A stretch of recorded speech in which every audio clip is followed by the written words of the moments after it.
আনুপাতিক আসন বন্টন বা পিআর পদ্ধতিতে নির্বাচনে দাবি মানা না হলে কঠোর আন্দোলনের হুঁশিয়ারি দিয়েছেন ইসলামী আন্দোলন বাংলাদেশের আমির মুফতি সৈয়দ মোহাম্মদ রেজাউল করিম। বিকালে রাজধানীর সোহরাওয়ার্দী উদ্যানে ইসলামী যুব আন্দোলনের পঞ্চম কনভেনশনে প্রধান অতিথির বক্তব্যে তিনি হুঁশিয়ারি দেন।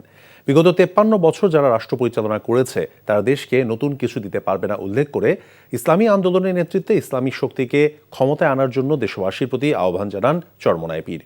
চাঁদাবাজি, দখলদারিত্বের রাজনীতি আর চলতে দেয়া হবে না বলে জানান তিনি। প্রতিবেশী দেশের সঙ্গে আঁতাত করে ক্ষমতা দখলের চেষ্টা করা হলে তা রুখে দেওয়ার ঘোষণাও দেন রেজাউল করিম। পরে ইসলামী যুব আন্দোলনের নতুন কমিটি ঘোষণা করেন ইসলামী আন্দোলন বাংলাদেশের আমির।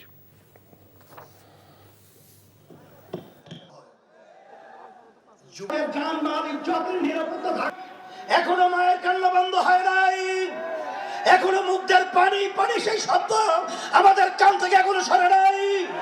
আবু সাইদের হাত প্রসারিত গুলিবিদ্ধ বুক নিয়ে মাটিতে লুটিয়ে পড়েছে, এখন আমাদের নজর থেকে এখনো সেই স্মৃতি চলে নাই। আর আপনারা তাদেরকে নির্বাচনে আহ্বান করবেন, আবার নির্বাচনে তাদেরকে নিয়ে এসে আপনারা ক্ষমতা দখল করবেন। এই ধোঁকাবাজি বাংলাদেশের জনগণ বুঝে গেছে।